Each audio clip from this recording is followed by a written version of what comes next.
A paz do Senhor para todos. Pode se sentar, por favor. Eu quero agradecer a Deus pela oportunidade grande, rica, de poder estar aqui, nesse simpósio, abordando temas todos convergentes ao discipulado cristão. E o tema vai um pouco além quando fala do sacrifício, do custo do discipulado. Eu quero aqui louvar a Deus pela vida do pastor, que ainda não pôde chegar, pastor Ronaldo, não é isso? Que cedeu o espaço, a infraestrutura para nos acolher aqui. Acredito que há uma força-tarefa, membros da própria igreja, amigos do pastor Márcio Lopes, e louvar a Deus pela iniciativa. É um homem apaixonado por Jesus e apaixonado pela Bíblia Sagrada, pelo conhecimento bíblico-teológico. E o galardão daqueles que propagam as sagradas letras, que propagam a essência e pureza do Evangelho, com certeza será muito grande. E ele não faz nada atrás de galardão, ele faz tudo por um sentimento nobre de gratidão, pelo fato de Cristo o ter salvado, e ele se contentaria muito em ser um membro comum do corpo de Cristo, mas aprove a Deus, mediante a sua graça, lhe dá um chamado tão de excelência, e fazendo dele um pastor, um representante de Deus, e um pregador e um mestre. O pouco que eu cheguei aqui já aprendi, porque ninguém é tão sábio que não possa aprender, e ninguém é tão leigo que não possa ensinar. Nós aprendemos uns com os outros. Um homem pode saber mais do que muitos, mas não tanto quanto todos. Então há sempre esse feedback, há sempre essa troca de conhecimento. E eu sou ensinável, aprendente, discípulo, independente de Deus ter feito de mim mestre, eu continuo com o coração aberto para o aprendizado. Porque o discípulo, ele nunca se forma, ele estuda e aprende, mas só será diplomado na glória. Então, não se iluda com seu diploma, com a conclusão dos seus cursos, com mestrado, doutorado, pós-doutorado. Não se iluda com MBA. Se você puder fazê-lo, tudo bem, aplausos para você, mas eu tenho aprendido que 5 minutos de intimidade com o Espírito Santo nos proporciona revelações e sabedoria, conhecimento mais do que 30 anos de estudos e pesquisas em Harvard, em Oxford, na USP e na UERJ, no Rio de Janeiro. Então, quando você depende de Deus, se curva diante de Deus, e você entra na intimidade com o Todo-Poderoso, os céus se abrem, a revelação vem, Jesus se manifesta e a sua vida passa a ser diferente. Você se torna mais parecido com o Mestre, mais parecido com Jesus. E eu agradeço muito a Deus por poder fazer parte desta história. Primeiro simpósio aqui nesta igreja, com este público tão seleto, porque há muitos que não puderam, há outros que não têm fome e sede de conhecimento, estão vivendo no marasmo, no comodismo sem precedente em sua história, e o comodismo é o sepultamento do homem vivo. Não permita ser sepultado antes do tempo, por falta de desejo, de anseio, pelo saber, pelo conhecimento de Deus. E nós não estamos aqui estudando para sermos como girinos, aquela criatura dismorfe, sem forma, que é o embrião do sapo ou da rã, com um corpo diminuto, com uma cabeça enorme. Nós não somos girinos, não estamos aqui para ficar com a cabeça enorme, mas estamos aqui para nos tornarmos mais parecidos com Jesus. Eu não estudo para ensinar a Bíblia apenas, eu estudo para ser mais parecido com Jesus. Então eu não vim aqui com conhecimento para tirar da minha cabeça e pôr na cabeça de vocês, ainda que isto seja o meu objetivo também. Mas mais do que isto, eu estou aqui para poder, o que Jesus colocou no meu coração, ir para o seu coração. E haver uma transformação, uma metamorfose. Porque todos nós viemos ao mundo como lagartas, mas só vai sair daqui para o além, para outra vida, para a vida cuja dimensão é muito altaneira, muito mais sobreexcelente do que a que vivemos hoje, se a gente quiser morrer como lagarta. Mas ninguém está obrigado a morrer como lagarta. Nascemos lagartas, mas depois que a gente tem a experiência de conhecer a Jesus e praticar a sua palavra, não temos como a gente permanecer lagartas. A gente sabe da nossa vocação, é ser borboleta, é passar pela metamorfose, é deixar essa vida rastejante e ganhar o céu de brigadeiro. Se você pode voar, por que rastejar? As últimas falas do pastor Márcio Lopes foi: talvez você esteja indo muito devagar, talvez se rastejando, mas não pare não. Eu me lembro de uma fala de Martin Luther King que disse: você pode voar, voe. Se você pode correr, corra. Se você não pode voar nem correr, então ande. Mas se você não pode andar, arraste-se, mas não pare. Mas não pare. Mas não pare. Confúcio, sábio chinês, professor de ética, ele diz: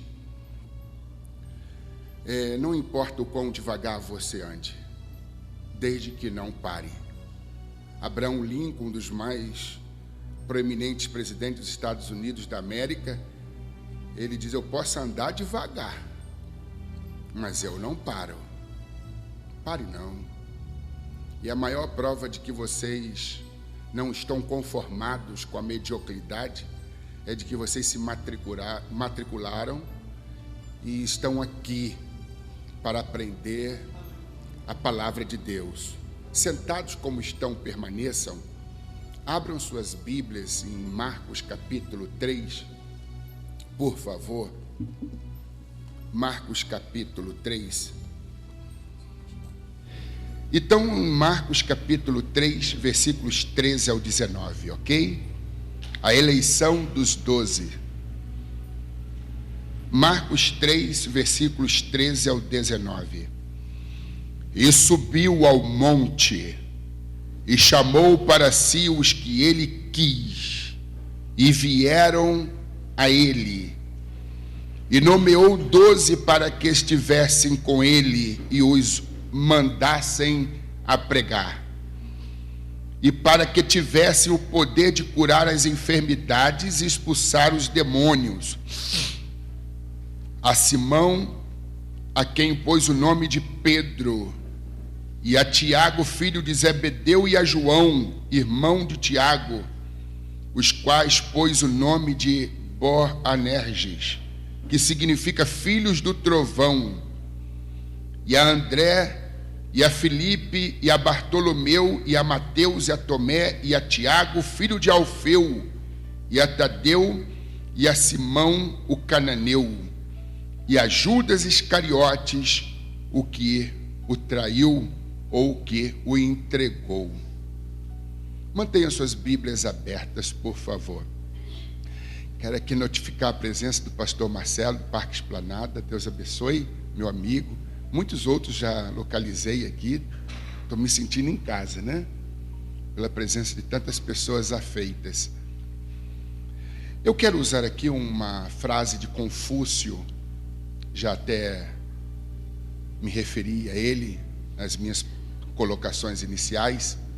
um sábio chinês, professor de ética, que viveu 500 anos antes de Cristo. E a frase que eu quero respaldar toda a minha mensagem é: quando vires um homem bom, tente imitá-lo. Diga comigo: quando vires um homem bom, tente imitá-lo. Vamos lá. Quando vires um homem bom, tente imitá-lo. Quando vires um homem mau, digo, quando vires um homem mau, examina-te a ti mesmo. Então vamos lá. Quando vires um homem bom, tente imitá-lo. Quando vires um homem mau, examina-te a ti mesmo.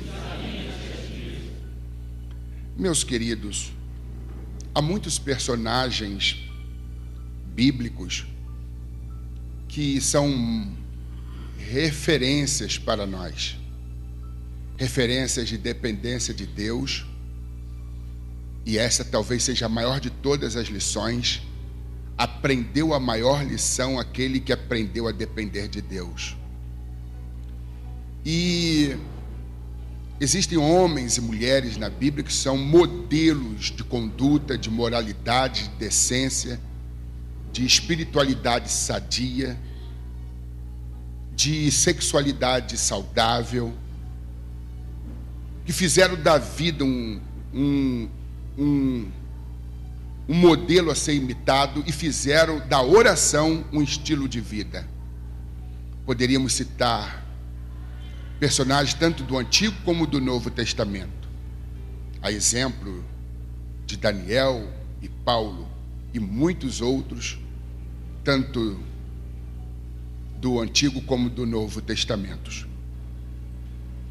Mas ninguém se sobressaiu tanto, ninguém se tornou uma referência tão extraordinária, modelo de conduta, do que Jesus, o nosso mestre por excelência.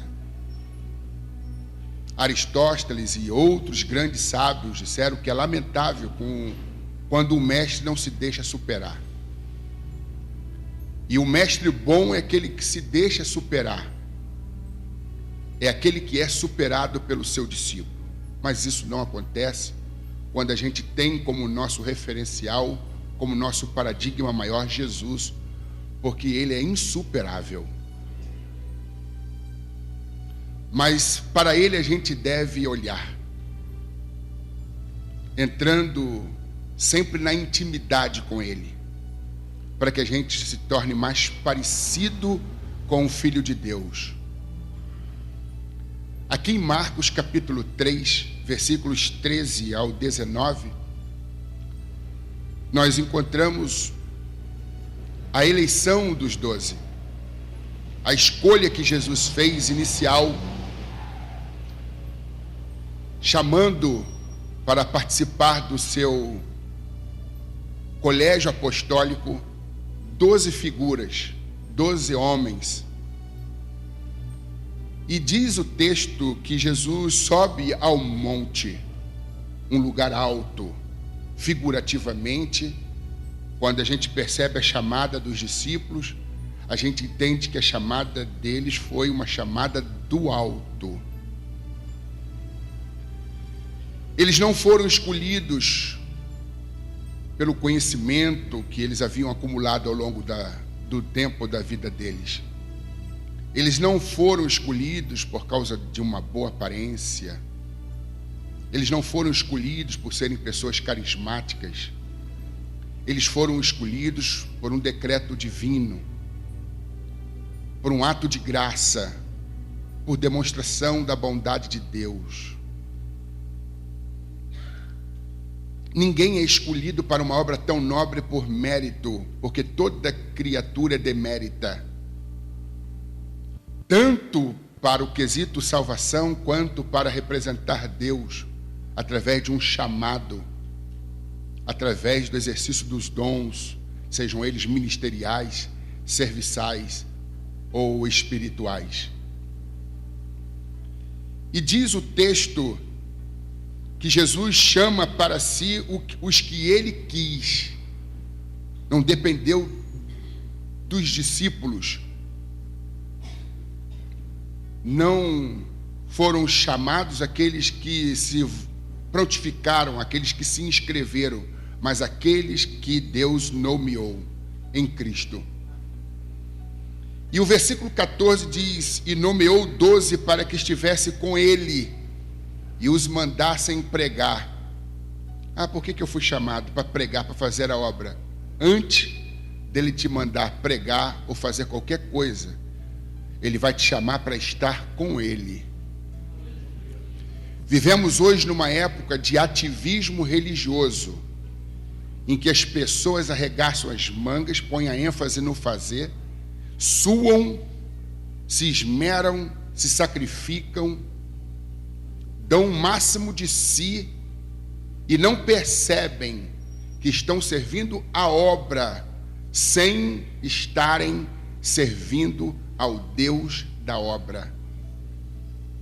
Há um perigo muito grande. Eu tenho que pregar, eu tenho que cumprir a agenda, eu tenho essa obrigação, eu tenho esta responsabilidade. Que correria! Talvez no dia que você parar de correr, será o dia que você ganhará a corrida. Porque não é dos ligeiros a corrida.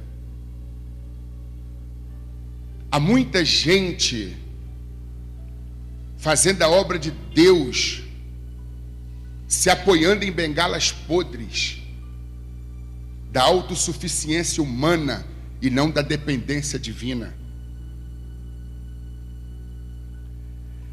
Talvez você tenha acumulado experiência, conhecimento, e isto é muito bom, você fazer a obra de Deus com conhecimento de causa. Eu sei o que estou fazendo, eu tenho competência, eu tenho experiência, eu já passei por vários vales, fases difíceis, e eu fui acumulando experiência, eu tenho um know-how. Mas quando você atende ao chamado de Deus, não confie no seu saber, na sua inteligência, no seu conhecimento, nem tampouco na sua experiência, em detrimento de confiar na graça de Deus. Tenha preparo e busque preparo. Procure ter experiência, mas quando atender ao chamado de Deus, não se valha de nenhuma dessas coisas. Confie inteiramente na graça de Deus. No púlpito ou em qualquer lugar, instrução não é substituta da unção. Às vezes há muito esforço, nenhum resultado. E Pedro vivenciou essa experiência. Passou a noite toda jogando rede para lá, jogando rede para cá, e o dia amanheceu, frustrado, debilitado, cansado, recolheu a rede, cheia de sujidades do mar, algas marinhas, detritos. Foi para a praia, ancorou o barco, tirou a rede e foi costurá-la. Cuidar da ferramenta de trabalho. E ele havia feito uma declaração: havendo trabalhado toda noite, nada apanhamos. Quando você confia na sua experiência, quem era Pedro? Um expert do mundo pesqueiro. Ele era um empresário neste universo da pesca. O que ele mais sabia era lançar rede, saber onde se concentravam os cardumes, qual era a lua propícia para o dia de pesca, se o mar estava ou não para peixe. Mas deu tudo errado.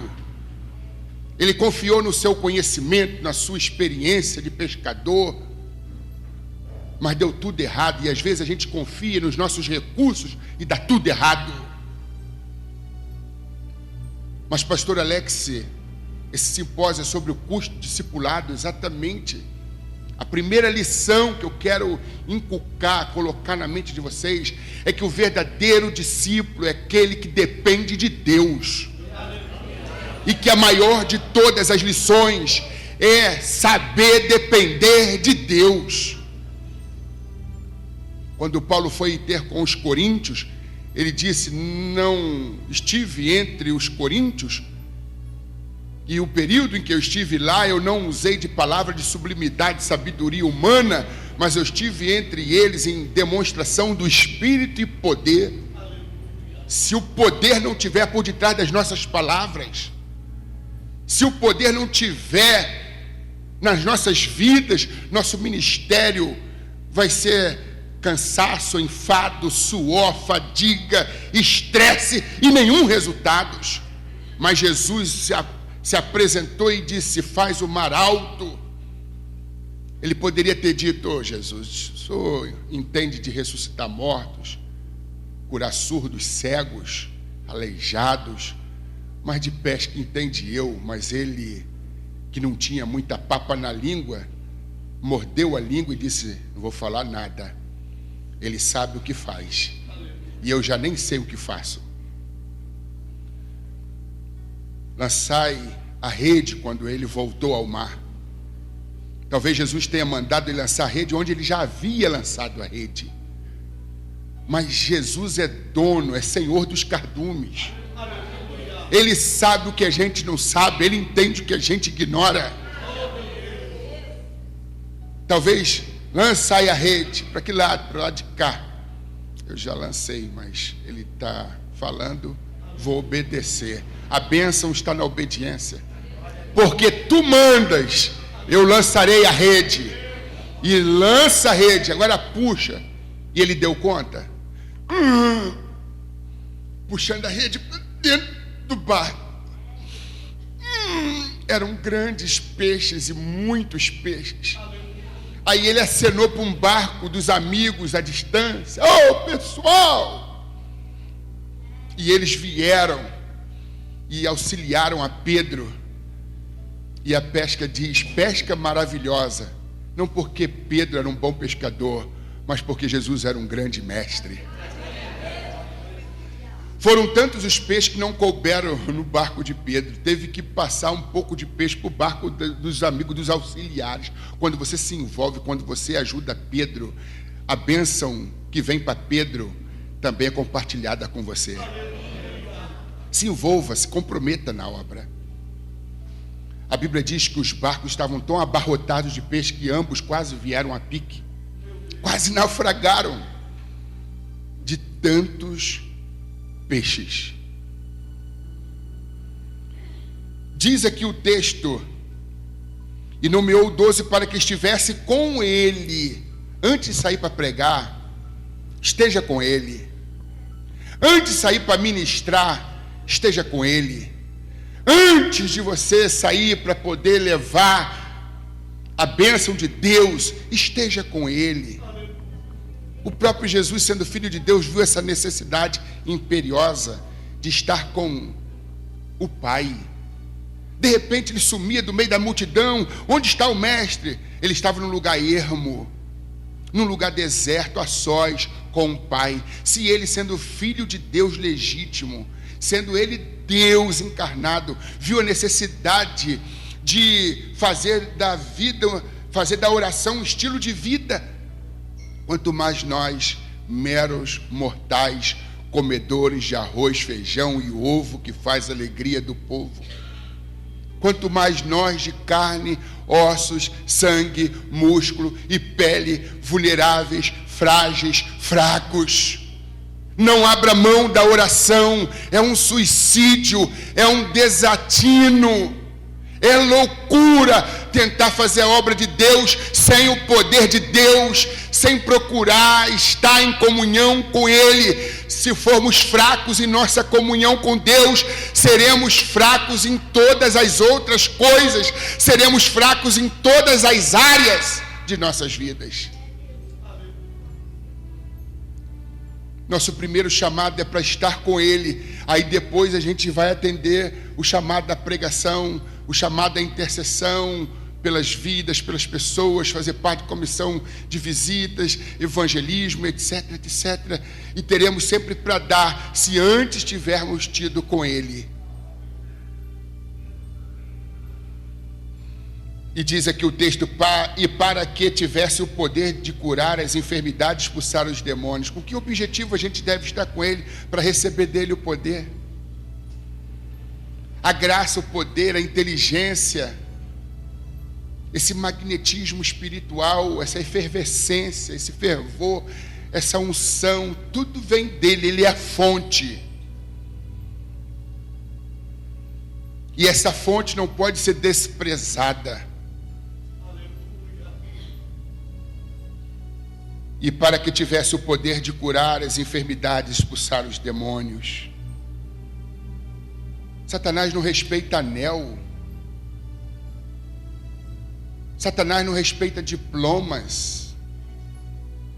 Satanás não respeita aparência. Roupa de grife.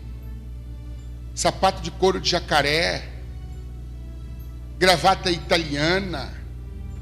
Satanás respeita a unção, respeita a semelhança de Jesus.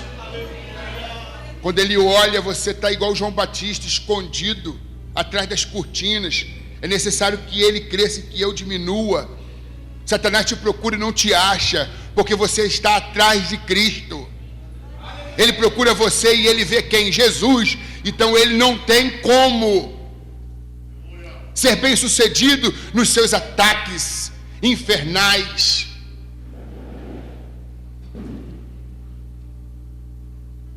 E começa então a ser arrolado aqui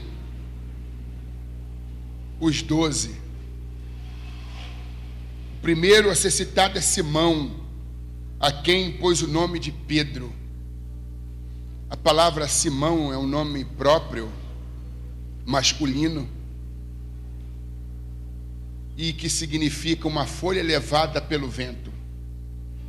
Simão significa isso, uma folha levada pelo vento. Fala de alguém que não tem firmeza espiritual, que não tem consistência moral, que não tem estabilidade emocional. E era assim que foi Pedro.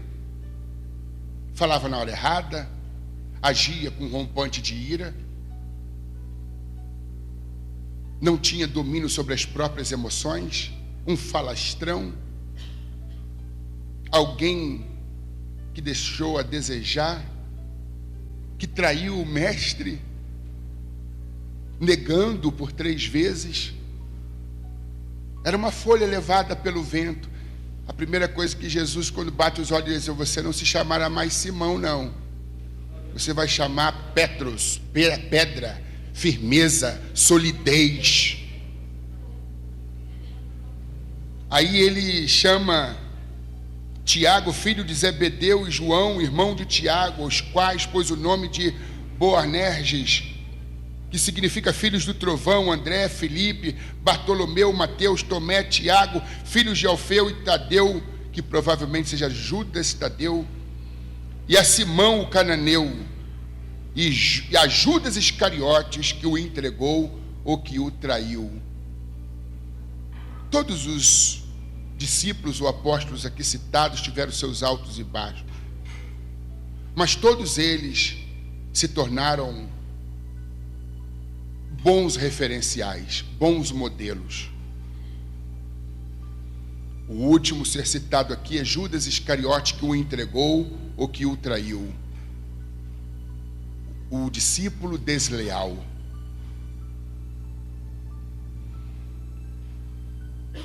Alguém disse com muita propriedade: se você não for um bom exemplo, terá que se contentar em ser uma terrível advertência. Com tudo que Pedro tem errado e que Tomé tenha tido dificuldade para crer quando deveria acreditar piamente, mesmo estes, cuja vida foi tão exposta, com alguns altos e baixos, se tornaram boas referências, bons modelos para nós. Mas Judas não. Nenhum casal que está à procura de um nome para o seu bebê pensa na hipótese de colocar o nome do filho de Judas. Até o nome virou sinônimo de desgraça, deslealdade, infidelidade, de maldade, e tantas outras coisas ruins. Alguém disse também com muita propriedade que há pessoas que dizem amar a Deus, mas tem um caso com o demônio. E quando eu olho para Judas Iscariotes, era o cara que estava ali, andando com Jesus, ouvindo da própria fonte original a pureza do Evangelho. Não obstante ter andado com Jesus, ter ouvido Jesus, não permitiu que houvesse uma mudança no seu coração, na sua vida, na sua história. Dizia amar a Jesus, mas mantinha um caso com o diabo. Que coisa triste. Teve um fim horroroso. Os Judas de hoje conseguem ser piores do que o Judas que traiu Jesus. Porque o Judas que traiu Jesus, ele o traiu por 30 moedas, ele o traiu apenas uma vez e depois de ter traído Jesus, foi lá e se enforcou. Os de hoje traem por muito menos, não traem uma vez apenas, estão sempre traindo e nunca se enforcam.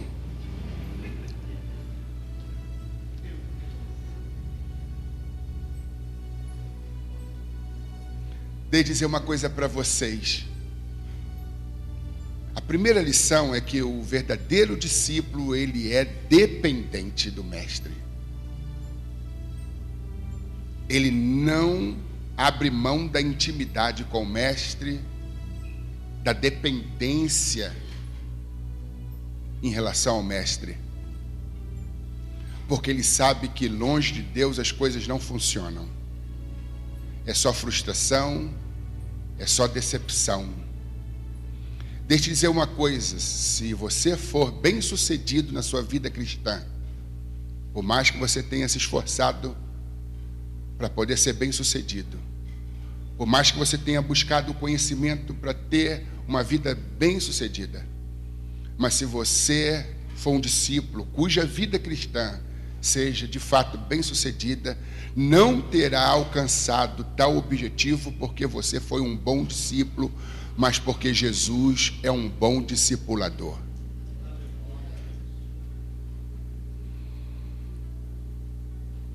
Deixa eu dizer uma coisa, o verdadeiro discípulo de Jesus, ele é humilde.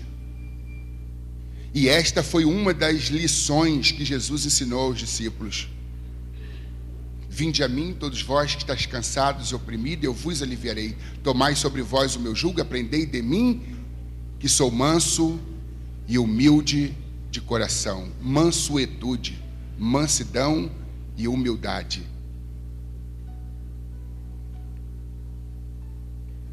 A Bíblia diz que Moisés foi o homem mais manso da face da terra. Ah, mas ele se irou. Sim, houve alguns episódios, mas não foi um estilo de vida. Moisés não era um homem irascível, propenso, susceptível à ira. Não era um homem que agia para o rompante. Teve algumas falhas, alguns deslizes, sim, como todo ser humano.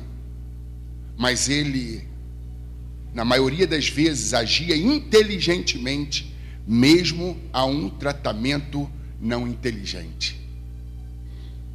Moisés já sabia muito sobre inteligência emocional, que significa colocar inteligência nas emoções, não permitindo que as emoções, até mesmo as negativas, conspirem ou lutem contra nós, mas sejam usadas ao nosso favor. Moisés sabia fazer isso muito bem. Mansuetude, mansidão. A gente se parece mais com Jesus quando a gente age com mansidão. Tem gente que tem rompante de ira. Onde a ira entra, a sabedoria vai embora. Você não pode representar Jesus com esse nervosismo todo, com esse desequilíbrio emocional exacerbado. Não eleve o volume da sua voz. Aumente a qualidade dos seus argumentos. Por que falar gritando, esbravejando? Por que perder a compostura, a linha? Por qualquer provocação, por qualquer situação, se os nossos inimigos, os percalços, os contratempos que nós enfrentamos no dia a dia são circunstâncias permitidas por Deus para o nosso próprio bem. Mark Murdock disse: se Deus amaciasse todos os golpes, jamais aprenderíamos a crescer. Sêneca, conselheiro de Nero, diz: os nossos inimigos são os nossos maiores mestres. Edmundo Burke, filósofo irlandês, ele diz que os nossos inimigos são grandes riquezas para quem deles sabe tirar proveito. Então, na vida de toda Ana tem uma Penina, na vida de todo Moisés tem um Coré, Datã e Abirão, na vida de todo Paulo tem um Alexandre Latoeiro que lhe causa males, na vida de todo Davi existe um Saul, um rei deslocado, irresponsável, louco mesmo, que perturba, que machuca, que fere, que amaldiçoa, que persegue.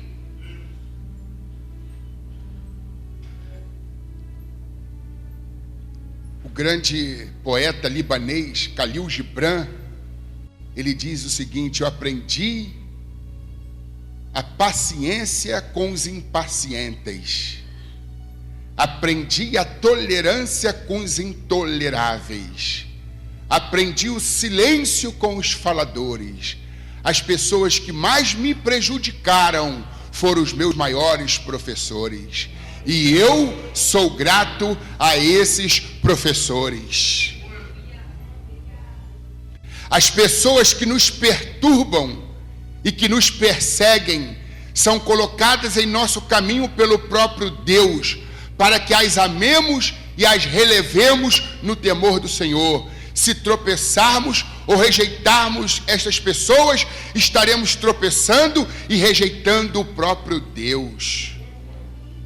Escrevendo em Romanos capítulo 5, versículos 3, 4 e 5, Paulo diz que a tribulação produz paciência. Que coisa é essa do discípulo impaciente, discípulo nervoso? Você não precisa de Gadernal, diazepam, diazepax. Você não precisa de beber 2 litros de chá de camomila antes de dormir. Você precisa ir aos pés de Jesus, porque ali você vai encontrar paz e serenidade.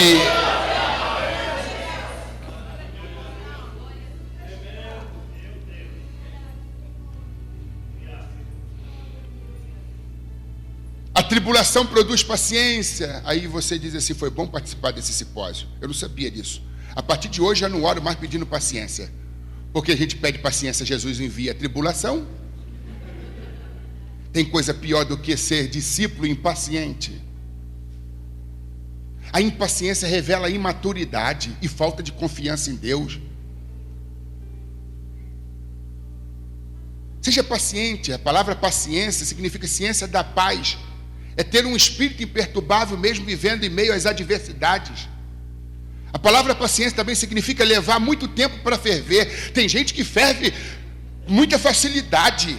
Em alguns discípulos, assim chamados discípulos, calo devia se chamar mina, pisou, explode. Que convenção a tua igreja pertence? Ah, convenção da Al-Qaeda. O discípulo bomba, mexe com ele para tu ver. É a mulher bomba. Tudo vai para o espaço, inconsequente. Escravo da ira, escravo dos rompantes, discípulo sem serenidade, discípulo nervoso, discípulo estúpido, arrogante, marrento, nojento. Como representar a Cristo com tanta idiotice, com tanta feiura moral e desajuste emocional? pessoas mal-humoradas e mal-humorados crônicos. Porque uma coisa é você sofrer uma alteração emocional devido a um percalço, está vindo atrasado para um compromisso, o pneu fura. Você não vai ficar contente que meu pneu furou, já estava chegando atrasado, mesmo o pneu não furando, e agora é que eu vou chegar mesmo mais atrasado. Isso altera o seu estado de humor.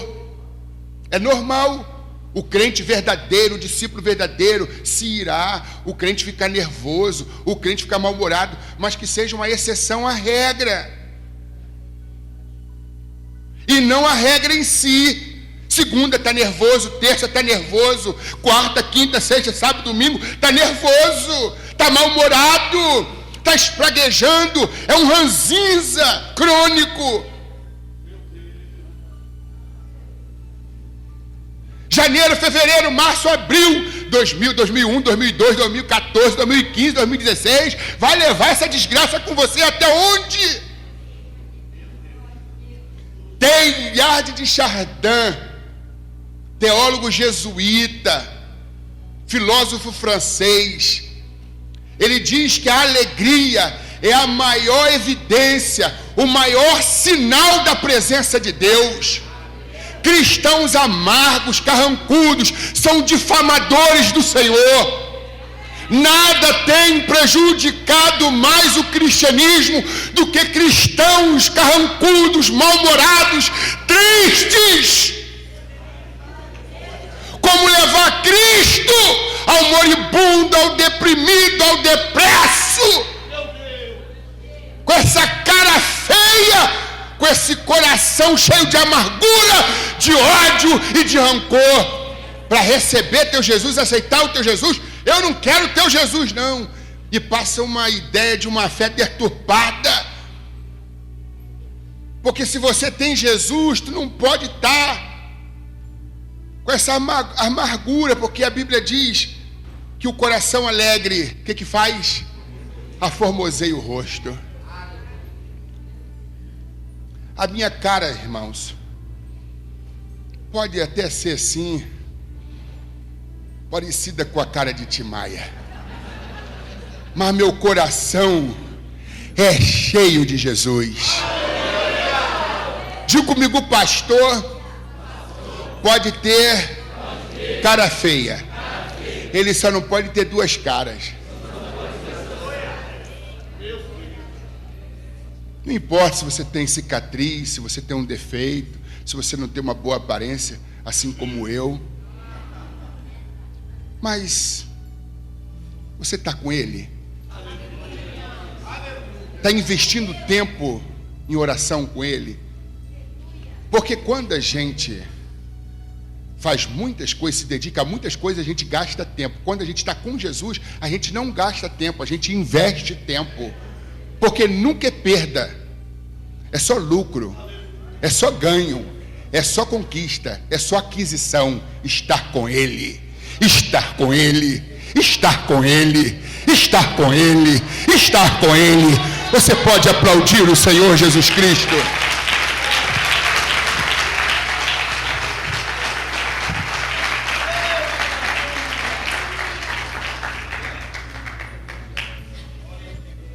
Mansuetude, mansidão.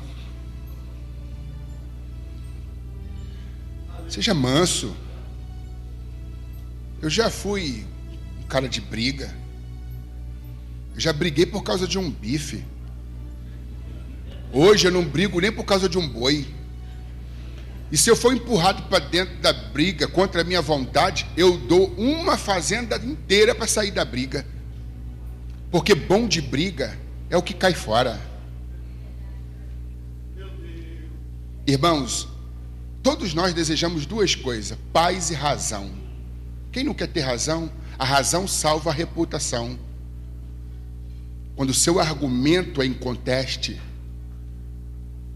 quando o seu parecer é incontestável, que se sobrepõe ao parecer de outrem, quando você tem argumentos sólidos, as pessoas não têm como te contestar, como te reprovar desse não, diante de tanta fundamentação bíblico, teológica, histórica, você me ganhou no argumento. Isso, né, nos dá reputação, salva a nossa reputação. É bom ter razão. Às vezes a autoestima fica prejudicada quando os nossos argumentos se revelam sem consistência, sem solidez. Mas às vezes não dá para ter razão, mesmo nas coisas simples, corriqueiras da vida. Não precisa levarmos para o mundo acadêmico, nas coisas mais corriqueiras do dia a dia. E às vezes a pessoa não quer dar o braço a torcer, prefere perder o braço, mas não dá o braço a torcer. Aí a gente sabe, se a gente tentar forçar uma barra para que aquela pessoa admita que a gente está com razão e não ela, a coisa vai feder. E é melhor deixar do jeito que está.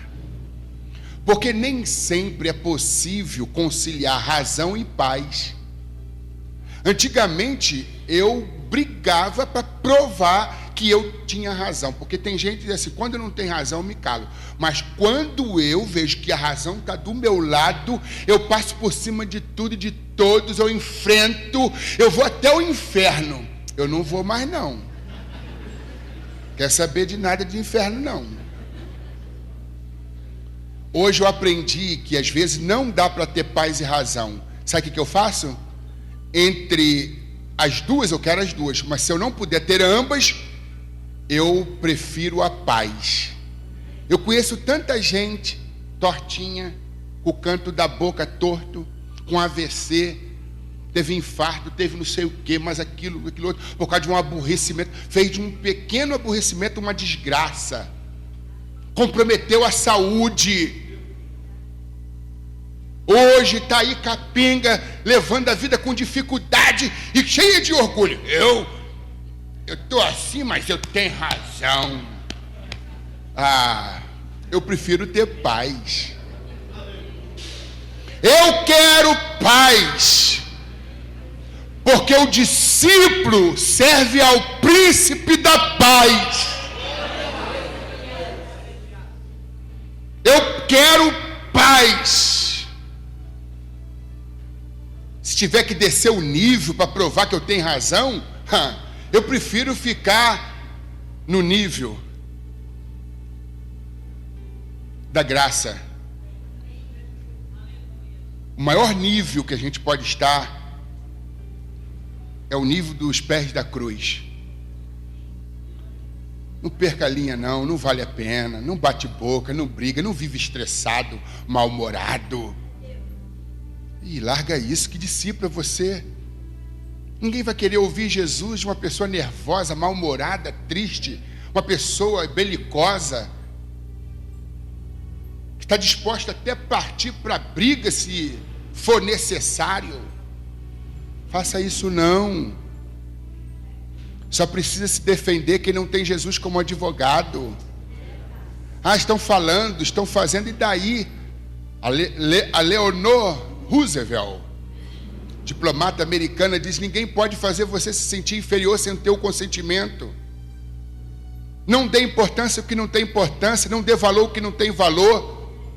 Os críticos sempre existiram, existiram, e não vai ser diferente hoje. Truculência, retaliação, só tem que Deus usa tudo isto para o teu bem, porque Deus não te deixa ser provado, não deixa você passar por lutas sem propósitos. Ele tem um propósito através da sua dor. Ao invés de transformar a tua dor em revolta, transforma a tua dor em poesia. Ao invés de pegar o limão do limoeiro e comê-lo do jeito que você arrancou do pé, amargo, ácido, azedo, faça do teu limão limonada. Faça do teu sofrimento um marco de crescimento. Goethe, um grande filósofo alemão, ele diz: eu nunca deixei de fazer da minha dor uma poesia. Faça do teu sofrimento, das tuas mazelas e percalços, trampolim para a vitória e não escorregão para a derrota. A.W. Tozer, Aiden Wilson Tozer, pastor pregador norte-americano, nascido na Pensilvânia, ele tem uma frase retórica que diz algo que já me acompanha durante muito tempo. É duvidoso, diga comigo, é duvidoso, que Deus possa usar poderosamente alguém sem antes esmagá-lo. Contudo, Deus não esmaga para matar, mas para forjar o caráter de Cristo, para preparar, para capacitar, para aperfeiçoar, para depois usar. Entendeu que Penina é bênção? Saul é o bisturi que Deus está usando para poder lapidar e para melhorar a tua estética espiritual e moral? Já percebeu que os percalços, mazelas, contratempos, reveses, vicissitudes, dificuldades são instrumentos de Deus? Por detrás do teu sofrimento estão as mãos do oleiro em ação. Deus tem o poder de mudar as circunstâncias, de pôr um ponto final nessa tua dor, nesse sofrimento, mas se o fizer, talvez você será menos beneficiado do que se ele deixar que as coisas continuem por algum tempo do jeito que está, ou do jeito que estão. Quando Deus, diga comigo, quando Deus não muda as circunstâncias, é porque Ele quer mudar alguma coisa em nós. Percebeu o prejuízo? Ele muda tudo para te favorecer, deixando você numa redoma, todo protegido. Mas aí a mudança interior, você continua sendo um homem mesquinho, uma mulher mesquinha, o discípulo muito aquém do que ele idealizou para a tua vida. Ele permite os contratempos, as mazelas, os percalços, as dificuldades, as vicissitudes, visando o teu crescimento, o teu amadurecimento. Porque maturidade não significa o quanto a pessoa viveu, mas o quanto ela aprendeu. Existe o perigo do envelhecimento sem o crescimento. Há muitas pessoas que estão só envelhecendo, mas não estão crescendo, não estão amadurecendo. Os bebês são adoráveis, mas seria uma monstruosa tragédia se uma pessoa permanecesse bebê a vida toda. E existem bebês de 30 anos, bebês de 40 anos, bebês de cabelos brancos e rugas. Os que viveram mais, tiveram mais oportunidade de amadurecer e de crescer, mas não necessariamente quem viveu mais aprendeu mais. Às vezes existem pessoas tão jovens, mas com uma maturidade. Brincadeiras à parte, o assunto é sério. Você está crescendo? Você está desenvolvendo o potencial que Deus colocou em você? Existe mais de Deus dentro de você do que você imagina. Existe mais de Deus nos senhores, nas senhoras, do que vocês imaginam. Existe desgraça pior do que nascer, viver, se desenvolver, se estudar, se formar, constituir família, uma vez tendo se casado, envelhecer e morrer como retrato de um potencial frustrado. José de Arguineiros, médico argentino, ele diz que para o homem medíocre, a cabeça é um simples adorno do corpo. Não use o corpo para enfeitar, não use a cabeça para enfeitar o corpo, para adornar o corpo. Use a cabeça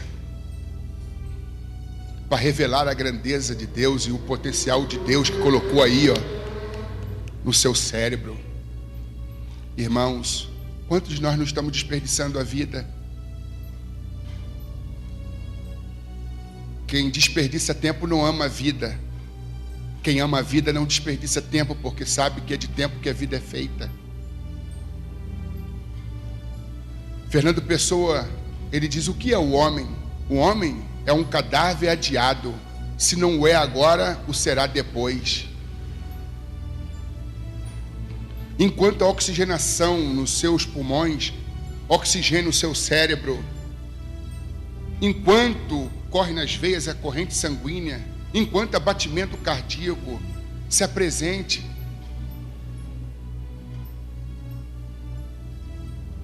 digo assim, se pudéssemos ver a pessoa que Deus quer que sejamos, nunca ficaríamos contentes com quem somos. Você é tudo aquilo que Deus planejou para a tua vida? Só temos uma vida para viver, irmãos. Não temos 2, 3 vidas. Se a gente não souber usar o tempo, a vida, a gente vai chegar no fim da vida muito aquém do que Deus planejou. Que tristeza! Não vai dar para passar uma borracha. Há um provérbio chinês que diz: 3 coisas não voltam atrás: a palavra proferida, a flecha arremessada e a oportunidade perdida. São também dos chineses as expressões: o sábio na dificuldade encontra oportunidade, o tolo nas oportunidades encontram dificuldades. Tem muita gente que diz: eu não cheguei até lá por causa das circunstâncias, por causa dele, por causa dela. Que isto? Não fica tentando arrumar culpados e se eximir da responsabilidade. Chama a responsabilidade para si. Se apresente. Passa por cima disso tudo. Refém das circunstâncias. Maturidade, o que é maturidade? É fazer as melhores coisas nos piores tempos. É extrair o melhor do pior. É não se tornar refém das circunstâncias. É não se tornar escravo das próprias emoções, mas senhor delas.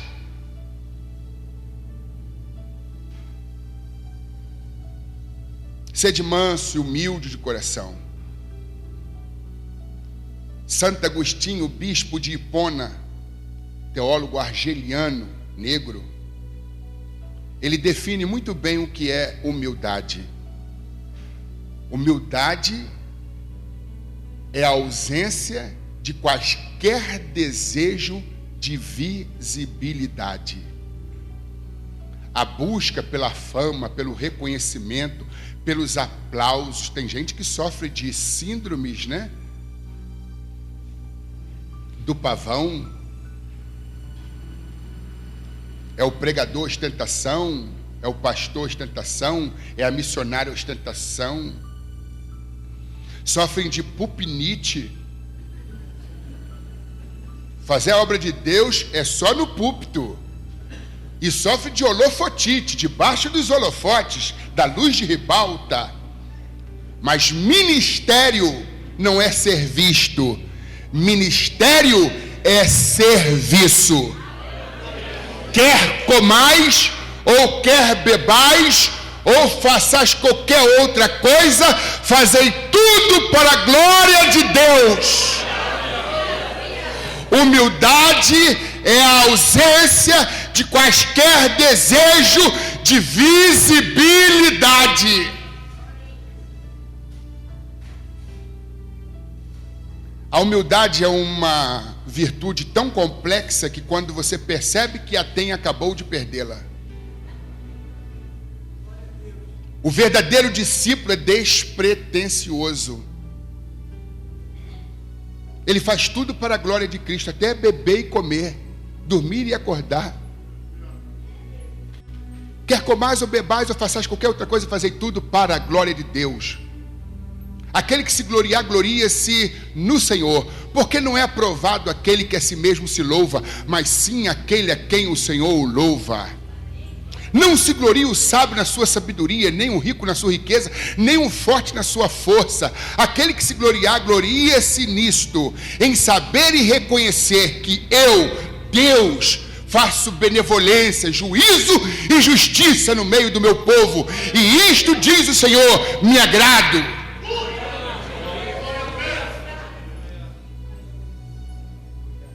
Aprendei de mim que sou manso e humilde de coração, discípulos arrogantes, discípulos ostentação. Lá no Rio tem um chamado funk ostentação. Crente ostentação, discípulo ostentação, está fora. Alguém disse que a desgraça da igreja é o baixo número de servos e o excesso de celebridades. Discípulo verdadeiro é discípulo servo. Quando passa a ser celebridade, deixou de ser discípulo. O discípulo não busca palmas, busca almas. Um artista pode até se passar por adorador, mas um discípulo adorador não consegue cumprir o papel de artista.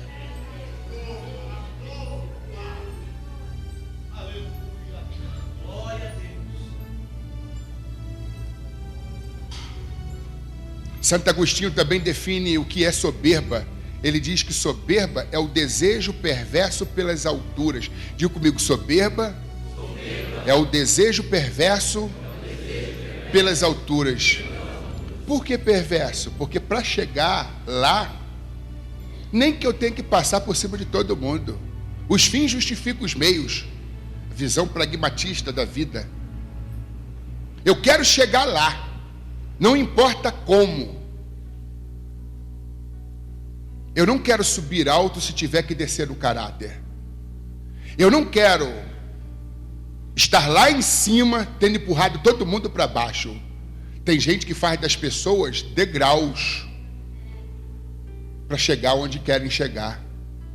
Por isso que é desejo perverso pelas alturas. Machuca, sangra, fere, humilha, rechaça, avilta, deprecia. Aí chega lá todo orgulhoso, tá vendo? Cheguei. Mas rapaz, valeu a pena? Claro que valeu, eu cheguei. Mas olha para trás o rastro de sangue.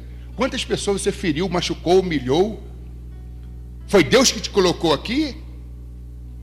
Ô irmãos, o Espírito de Deus conduziu Jesus para o deserto para ser tentado pelo diabo.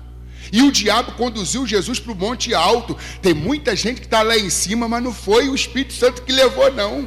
E tem muita gente que está lá embaixo e foi Jesus que o conduziu para poder ter experiência com Ele e desenvolver a dependência dEle. Nem todo mundo que está lá em cima foi Jesus que colocou. Eu prefiro sofrer com os bons do que triunfar com os maus. Vitória sem escrúpulo não é vitória, é derrota. O discípulo, ele não busca palmas, não busca fama, não busca reconhecimento, mas se Deus quer lhe dar fama, reconhecimento, ele vai chegar lá no tempo de Deus e fazendo a vontade de Deus, amando, perdoando, usando do expediente da bondade.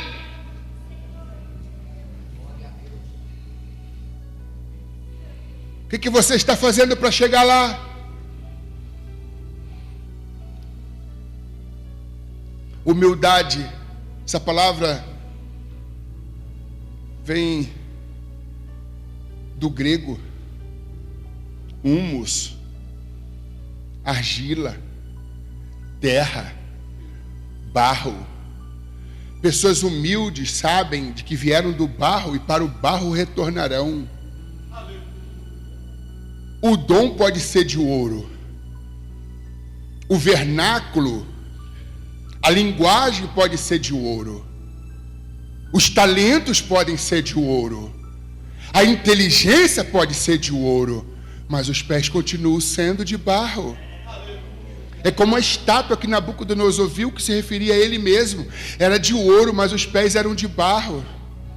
Aí veio uma pedra que representa Cristo, a pedra eleita e preciosa, principal de esquina. Veio, bateu com impetuosidade nos pés, e os pés de barro não eram os pés que sustentavam aquela estátua monumental, era Deus.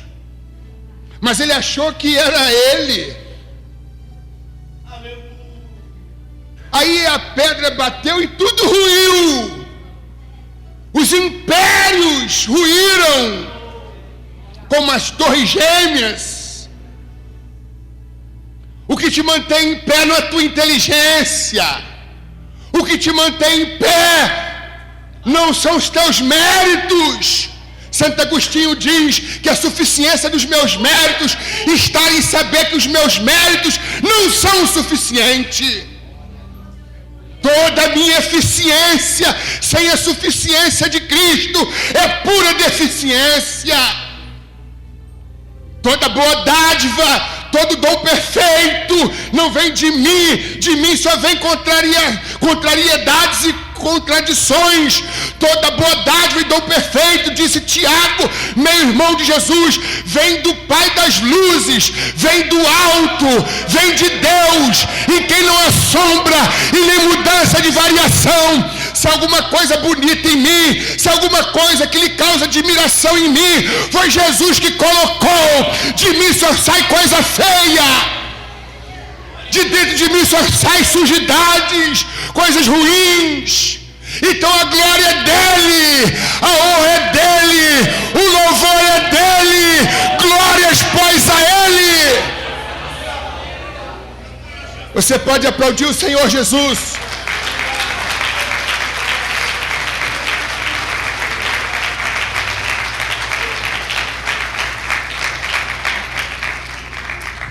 O verdadeiro discípulo é humilde. Ele aprende a lição de humildade. Ele usa o véu, ou melhor, ele usa o avental. Ele usa a bacia, se cinge com a toalha. Ele se comporta como o menor da casa do Pai.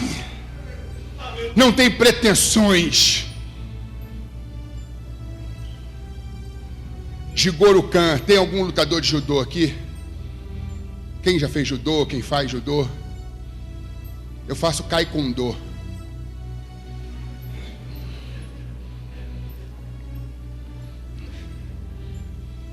Jigoro Khan é o fundador do judô.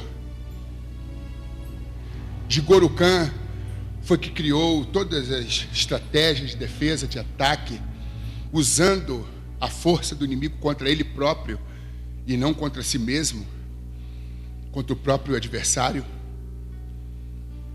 E depois de ter sistematizado toda a modalidade do judô, num leito de dor, enfermo, para morrer, é visitado por um amigo.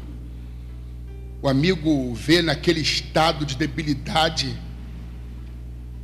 e ali, sabendo que iria partir, Jigoro Khan, escreve-se Jigoro com J e Khan, Cano, mas se pronuncia Khan. Ele disse para o seu amigo: ô meu amigo, eu vou morrer. Não, não vai morrer não, não pense assim, não vou morrer. Mas quando eu morrer, faça-me um favor, quero te fazer um pedido, o último pedido. Eu quero ser sepultado de kimono, mas eu não quero ir com a faixa preta não. Eu quero ser sepultado de kimono e faixa branca, com a faixa dos aprendentes, dos iniciantes. E ele morreu e foi sepultado de kimono. O grande mestre foi sepultado de faixa dos aprendentes, dos iniciantes. O homem morre quando ele perde a capacidade de aprender.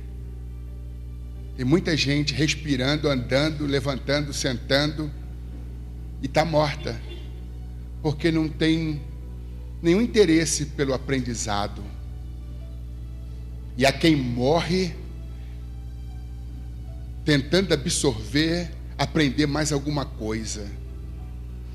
Pompônio, filósofo da antiga Roma, aos 78 anos de idade, sendo aplaudido em razão da sua sabedoria, ele dizia: ainda que eu estivesse ao pé da sepultura, eu não me envergonharia de saber mais alguma coisa, eu não me envergonharia de aprender mais alguma coisa.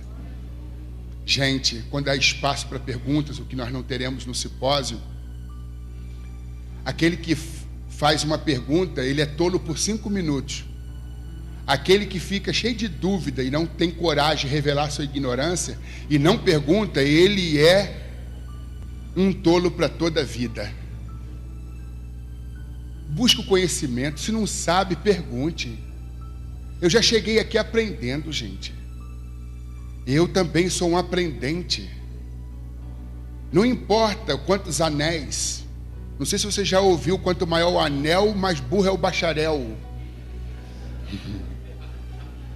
Isso não dá propriedade para ninguém, se você não estiver junto a Ele. Quem não tem sabedoria, peça a Deus, que lhe dará liberalmente. O que Jesus ensina, nenhuma faculdade, universidade consegue, pode ensinar. 5 minutos de intimidade com o Espírito de Deus lhe traz mais profundidade, revelação e conhecimento do que 30 anos de estudos e pesquisas em Harvard, Oxford, e USP, JUERP. Procure mais o Senhor. Pedro e João são citados aqui, os discípulos, apóstolos. Atos capítulo 4, versículo 13, diz que todos sabiam que eles eram homens sem letras e indoutos, mas todos também sabiam que eles haviam estado com Jesus. Nada é mais importante do que a gente estar com Jesus. Um seminário como este, um simpósio como este, nos aguça em nós o desejo de buscar saber, conhecimento, sabedoria. Que coisa boa. Mas para terminar, deixa eu dizer uma coisa para vocês. Todos sabiam que, apesar de serem letrados e indoutos, haviam estado com Jesus. E isto é que traz excelência. Uma coisa que eu não quero deixar passar: o discípulo, ele não perde o senso de pecado. Porque é muito comum as pessoas, depois de ter caminhado durante anos e anos na obra de Deus, já se considerar assim um ser meritório, merecedor da graça. O que é uma contradição, né? Que a graça é favor imerecido, é dada para quem não merece, é amar o inamável, é assistir a quem não merece ser assistido.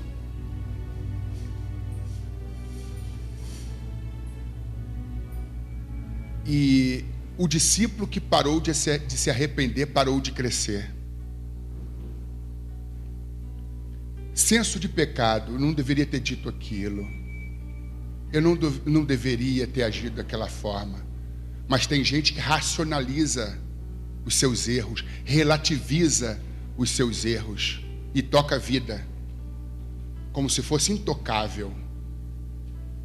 Senhor da verdade absoluto, os mais consagrados homens da história do cristianismo jamais perderam consciência de pecado.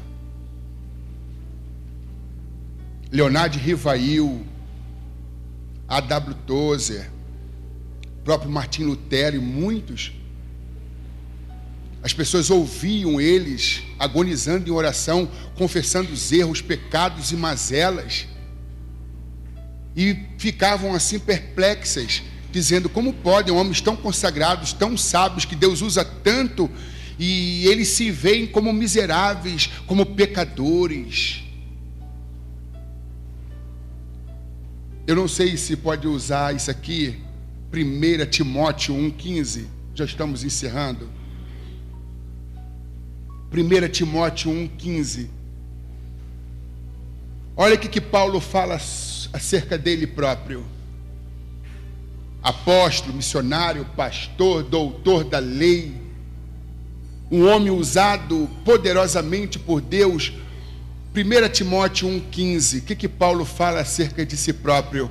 Esta é uma palavra fiel e digna de toda aceitação, que Cristo Jesus veio ao mundo para salvar os pecadores, do qual eu sou o principal. O pior pecado é a perda de consciência do pecado. Usado magistralmente por Deus, mas sabia que era um pecador. Lucas 5,8, por favor, pode? Lucas 5,8, vamos ver o que Pedro fala. Depois da pesca maravilhosa, quando Jesus se aproxima dele, o que ele diz para Jesus? Lucas 5,8. E vendo isto, Simão Pedro prostrou-se aos pés de Jesus, dizendo: Senhor, aparta-te de mim, que sou um homem pecador. Aí você vê Abraão, com toda aquela grandeza de fé, dizendo: Deus, eu estou sabendo que o Senhor vai destruir Sodoma e Gomorra, mas eu me atrevo, apesar de ser pó e cinza, entrar na tua presença e dizer: se houver lá algum justo, tu destruirás as cidades de Sodoma e Gomorra. Consciência de pecado, visão da própria pecaminosidade, liveza, pó e cinza, pecador.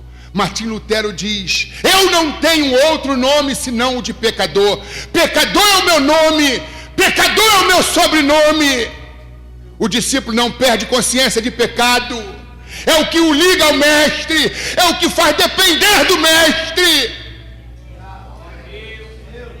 E se a gente relativizar os nossos erros e pecados, se a gente racionalizar nossos erros e pecados,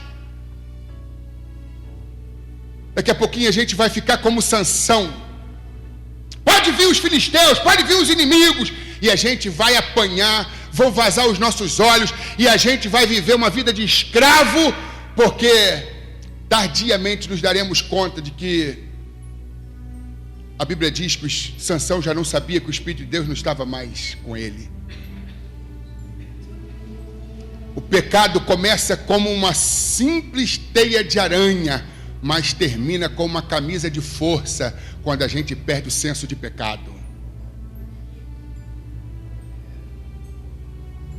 Em o nome de Jesus, discípulo de Jesus, discípula do Mestre, não perca a consciência de pecado.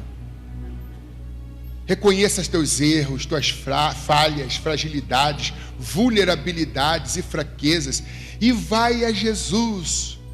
Passe mais tempo com Ele. Quem passa tempo com Ele não gasta tempo, investe tempo. É obra-prima do diabo levar-nos a ter um bom conceito de nós mesmos.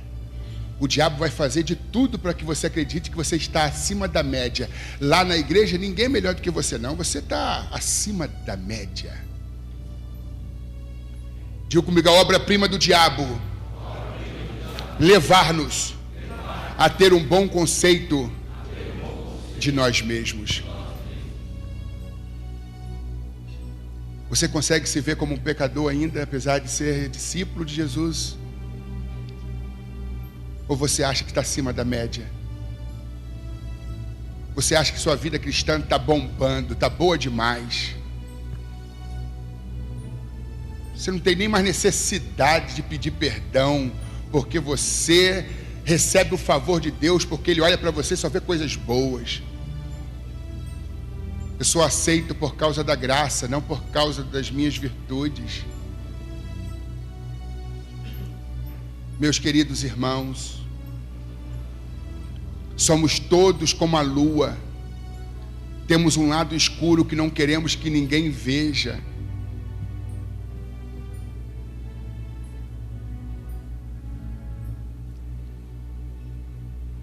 Carl Gustav Jung, pai da psicologia analítica, ele trabalha com o conceito de sombras.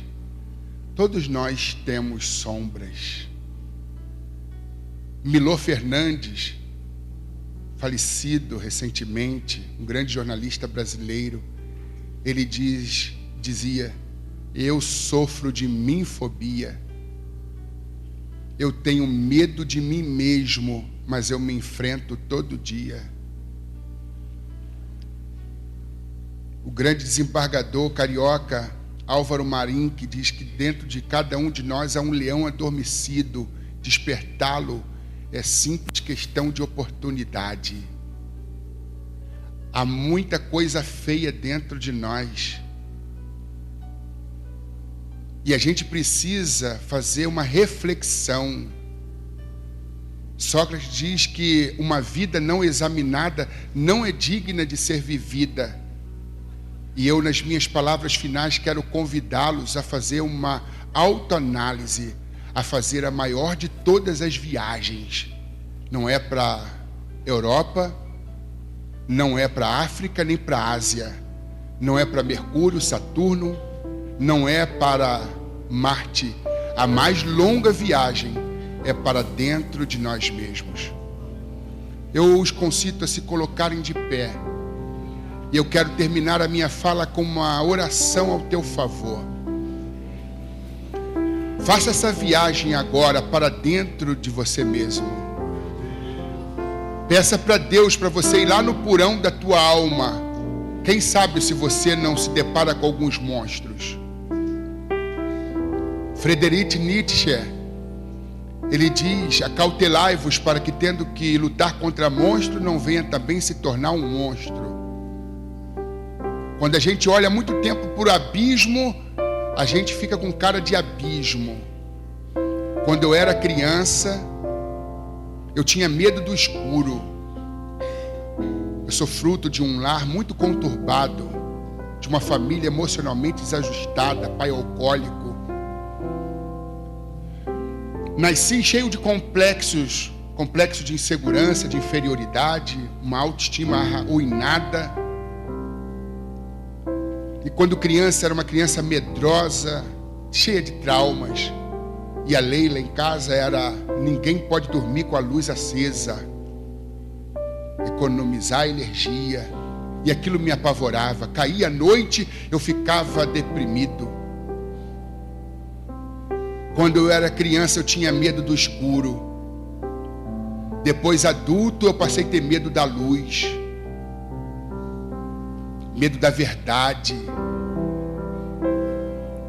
querendo fugir de mim mesmo e não me enfrentar, não querendo lidar com o meu ódio, com a minha mágoa, com a minha soberba, com a inveja. Eu procurava monstros mitológicos, imaginários quando eu era criança. Hoje eu percebo que os monstros existem e eles estão dentro de nós, dentro de cada um de nós. A esses monstros. E às vezes a gente racionaliza e finge que não existem. A gente parte para a negação. Não, e o diabo diz: não se preocupa com isso não. É obra-prima do diabo levar-nos a ter um bom conceito de nós mesmos. Nunca te levar à reflexão. 2 Coríntios 13:5, Paulo diz: examinai a vós mesmos, para se ver se Cristo está em vós, se estáis na fé. Porque se não estiver em vós o Senhor e não tiverem na fé, já estás reprovado. Quando ele fala sobre a Santa Ceia, ele aconselha os cristãos de Corinto ao autoexame: examinar a vós mesmos, não é examinar o outro. Pecador não julga pecador, um camelo não zomba da corcunda de outro camelo. Eu não estou aqui para olhar os teus defeitos, nem para falar dos teus defeitos, mas eu estou aqui para fazer uma viagem para dentro de mim mesmo e ver em que eu preciso melhorar. É diante do espelho da palavra, é diante do espelho do banheiro, que a gente fica cara a cara com a pessoa responsável pelo nosso sucesso e pelo nosso fracasso. Não adianta eu culpar A, B e C e as circunstâncias por eu estar do jeito que eu estou. Feche os olhos, curve as vossas cabeças. Eu te agradeço por fazer parte desse simpósio. Seria uma alegria estar aqui na condição de um aluno, de um inscrito, mas aprove o Senhor, mediante sua graça, me qualificar na condição de ministrante. E eu quero, Deus, me gastar, me deixar ser gasto, para que teu nome seja glorificado e para que essas vidas sejam edificadas. Oh Deus, eu quero abençoar os teus filhos e as tuas filhas. Queremos ser melhores seres humanos. Queremos vestir, Senhor, o avental da humildade. Queremos ter uma vida servil, uma liderança servil. Porque aquele que diz que é servo, mas não serve, para ti não serve. Deus, revele o potencial que o Senhor mesmo colocou em nós.